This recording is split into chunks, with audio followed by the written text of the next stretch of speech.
What's up, adventurers? Are you ready to review this Dynamite Action Tetsujin 28 figure? Let's do it.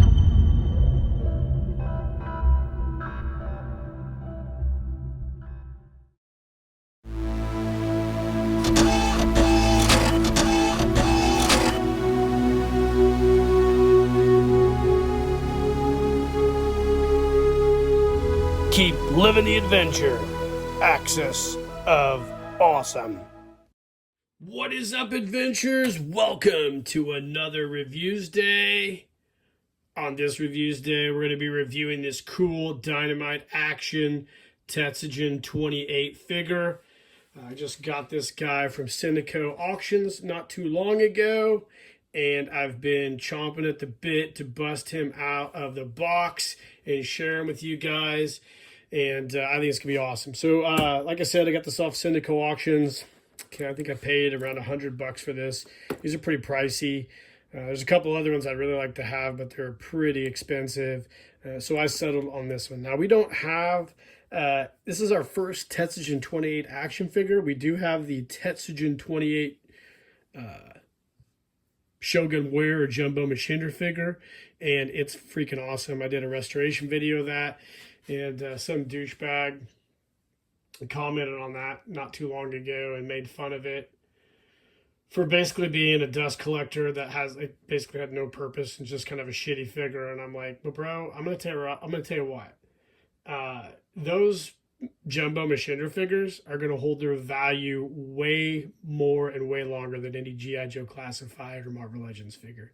That's just a fact. So you can bust my balls all you want, but to a 7-year-old little boy, that is the greatest action figure in the world, and that's all that matters. So fuck you, man. Anyways, I think this figure's dope. We've been looking at these for a while, and I pulled the trigger on it, and you can see here it's really, really cool. You can see the iconic Tetsujin 28 lettering that would be across the waist on that Jumbo Machinder figure. Tetsujin 28, which stands for Iron Man 28 in Japanese or English. You can see on the back here the Dynamite Action poses. So the figure comes unassembled apparently, and you can see the iconic robot right there. Just really nice box art. All the Japanese box art is just so cool. And this thing's new and packaged, by the way, so we don't have any tape, or the tape's not been cut on it. So I know all you mint and box guys out there are gonna, get your panties in a bunch, but that's just the way it goes, guys. Toys are to be played with, not stored in a box. Don't be a douchebag. The only people that store things is the dude from Silence of the Lambs who put a girl in a well and tried to starve her to get his skin. You guys are no better than that. So take your toys out and play with them. So we're gonna pause the video.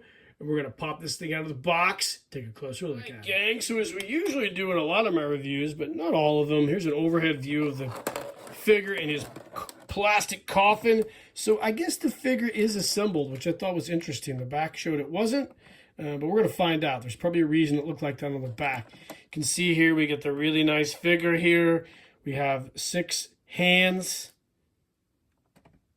We've got his jetpack, and we've got his pilot, the little boy that controls him, whose name escapes me. Probably have never known it because everything we've had to watch is English subtitled, and I don't even read it. I just watch the action. So you got the directions here as well, which is cool. I'm not sure what's going on with all these directions, but who knows? We're going to kind of do this together. I've never had one of these, so we're going to pause the video, come back, try to take them out of the package, and figure out what the hell's going on.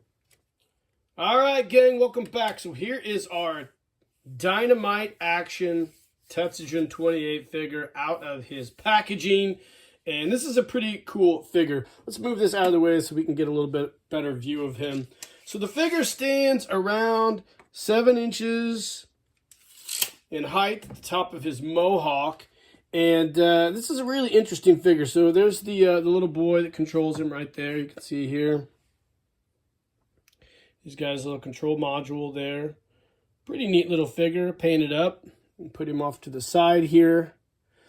The figure is really odd. So it's all plastic. It has a little bit of die cast in it. It's got some heft to it. I've got the punching fists on there. The figure actually comes apart. It's got these ball joints that magnetize to the sockets there. and they have these little teeth like gears, so they go together, and then you're able to kind of move the arms. The arms kind of go in and out here to kind of give him some added posability. He does have, I don't know if I consider it like a triple joint at the elbow, but it has really good posability at the elbows. Of course, I guess we'll talk about the hands here in a second. The waist is articulated. He has joints at the hips here, ball joints. I don't believe these pop out. I'm not going to pull on it because I don't really know much about it. The knees, of course, have that kind of triple joint in there as well. Yep, the knees are magnetized, so you can take the knees apart. I wouldn't really call it a triple joint.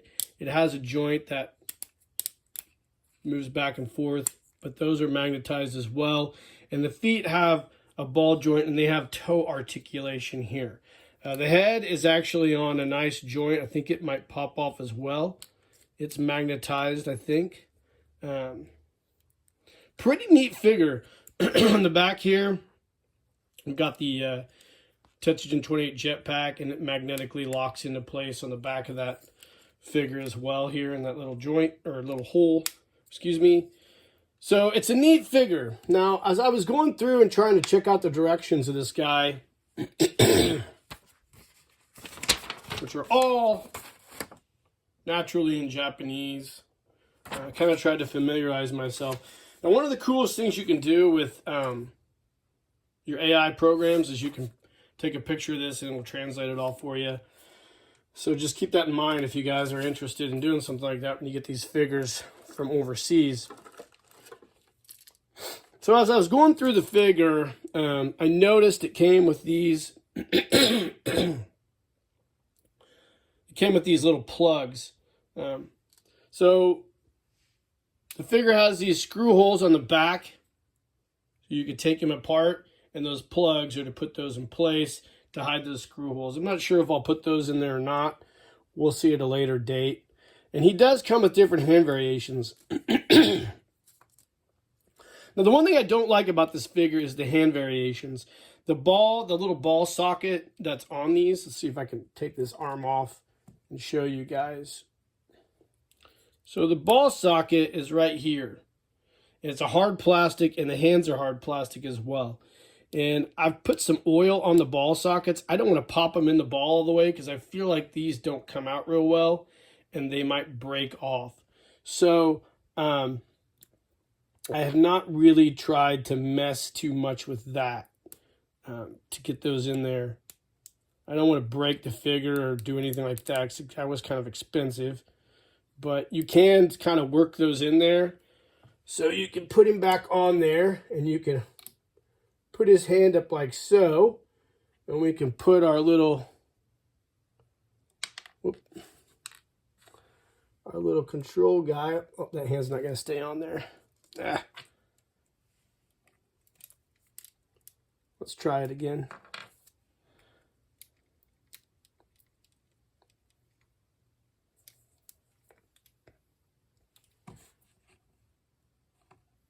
Saw some pictures of this, and I kind of wanted to recreate this. Whoop. I got an idea. Hold on here. Happen to have a little bit of poster putty. Poster putty is always nice to have hanging around because you can use it to... There we go.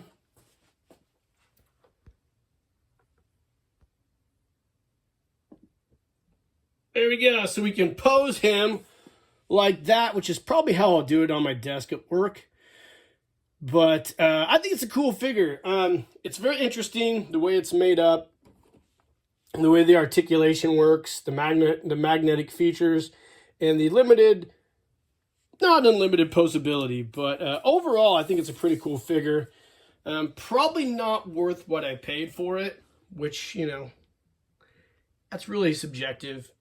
You know, you can, if you like, I've always said, like, if you buy something and you end up liking it, regardless of what reviews and other people say about it, then it's worth your money. It's whatever you're willing to pay for something. But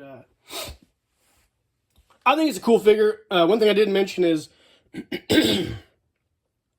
he's got all the chrome features The head's chromed out. He's got the gold chromed 28 on his forearms, which is cool as well. And then his face, obviously, he's got the chrome features in the eyes, the mohawk, and his front cover. So that's about it, guys. I think it's a really cool figure. Like I said, there's a couple little things that are disappointing, but overall, I really like it. So I hope you guys enjoyed the review. Let me know in the comments what you think of this guy. If you think he's as cool as I do, like and subscribe to the page. Hit that notification icon. And in the meantime, guys, keep living the adventure, and cheers.